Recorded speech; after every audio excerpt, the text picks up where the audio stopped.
even youngsters as young as 18 have started developing high blood pressure.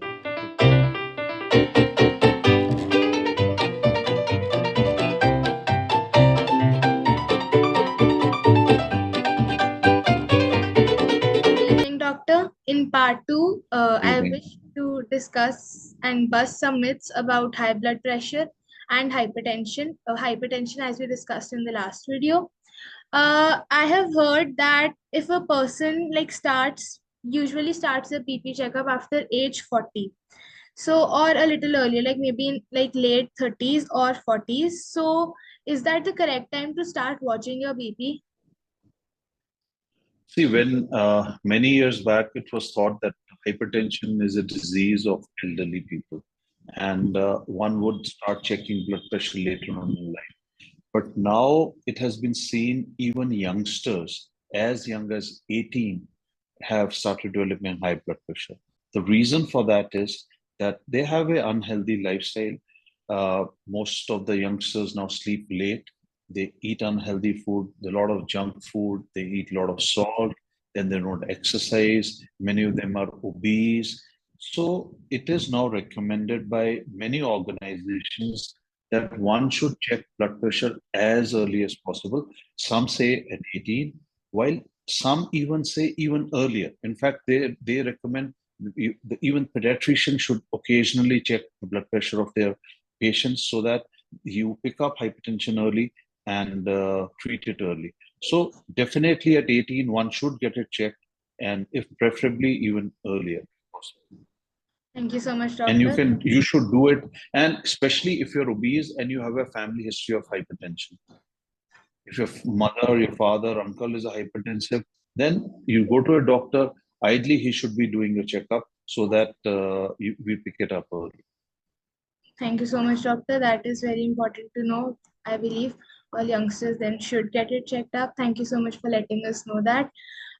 Is there a specific gender, I'd say, more prone to hypertension according to the Indian database?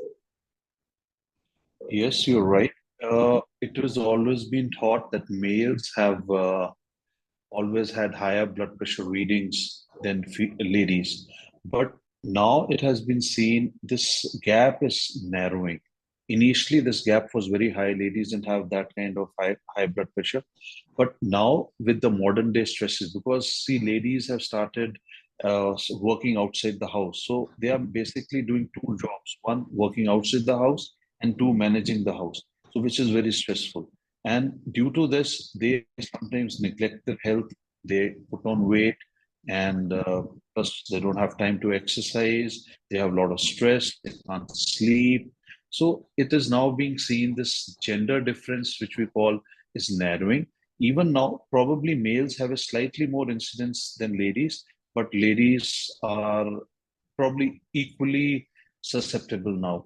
Plus, one should remember after menopause, that is after ladies finish their periods, having their periods, the incidence of hypertension is more or less the same. So, one, if you're a lady, that does not mean that you're immune from hypertension anymore. Okay, that was useful to know. Thank you so much. And are there any common dietary myths that you would like to break to our viewers? Some dietary misconceptions? See, one of the dietary myths which I commonly see as a doctor is, people come and tell me कि doctor साहब मेरे को blood pressure है, but मैं कोई extra नमक नहीं डालता तो मैं सब कुछ खा सकता हूँ. ऐसा नहीं है. उसका कारण क्या है? See, the modern food which we eat has a lot of salt in it.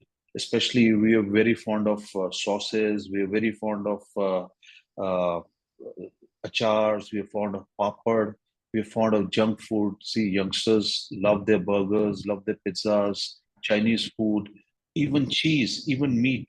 They have salt in it. So if you are hypertensive, one should take care of diet. One should not just say that I'm not putting extra salt, I will not get high blood pressure.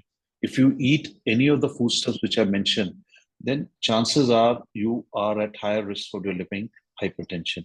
So one should take care of diet and should include plenty of vegetables and fruits in your diet and that will help you to bring your BP numbers down. I think yes, junk food is the main root cause of all the problems I've discussed up until now. Junk food remains as one of the biggest causes of each and every problem. So people should start avoiding it, me included as well. Uh, my I think all mom's of us should do that. exactly, yes. Thank you so much, doctor. My friend's mom, she has high BP, but like after her BP comes down, she's like after she had high BP, and then after taking medicines for some time prescribed by her doctor, her BP came down, and after that she stopped taking her medicines. Is that correct?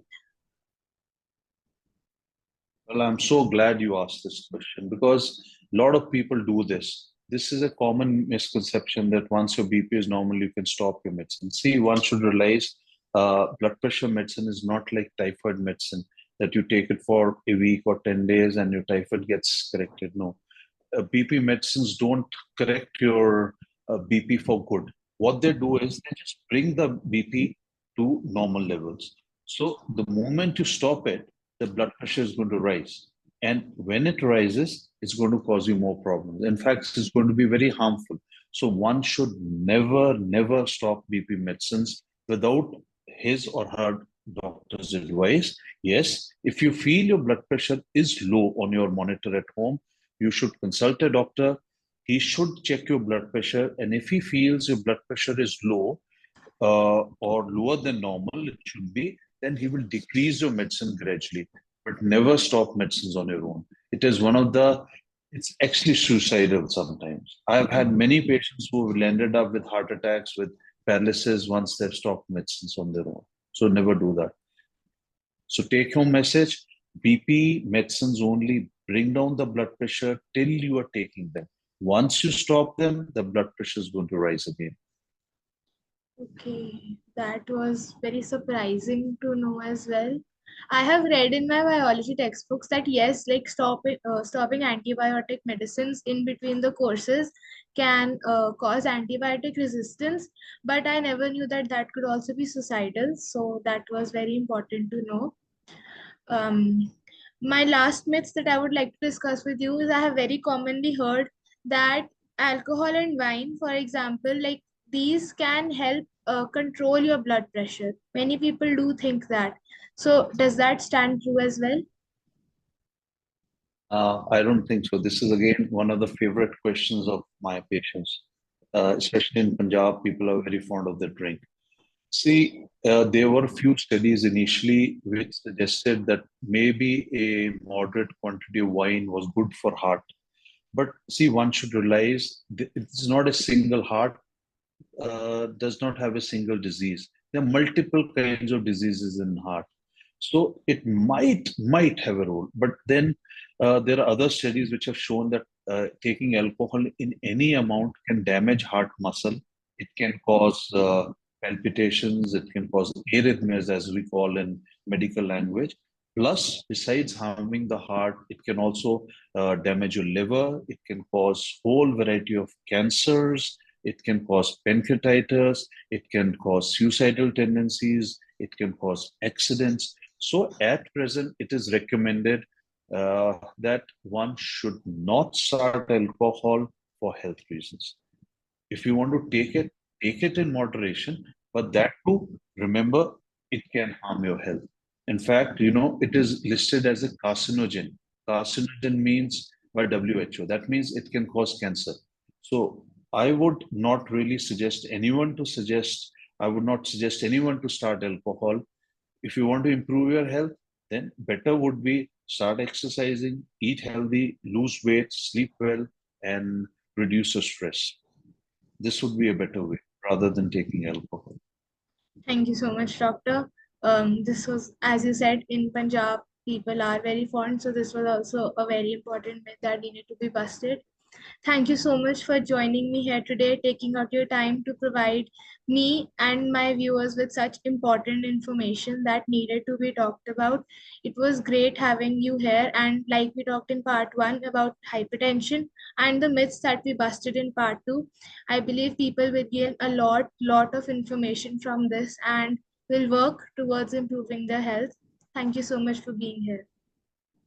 Thank you. I'm so glad a youngster is taken up this important mission and is so particular, because very few youngsters are bothered about such things because they think they are beyond this. They feel these are all diseases of old age. But you've taken this initiative. I'm very happy and very proud for you. I feel Thank you. very Thank happy you. for you. Thank you so much, doctor. Thank you. Thank you.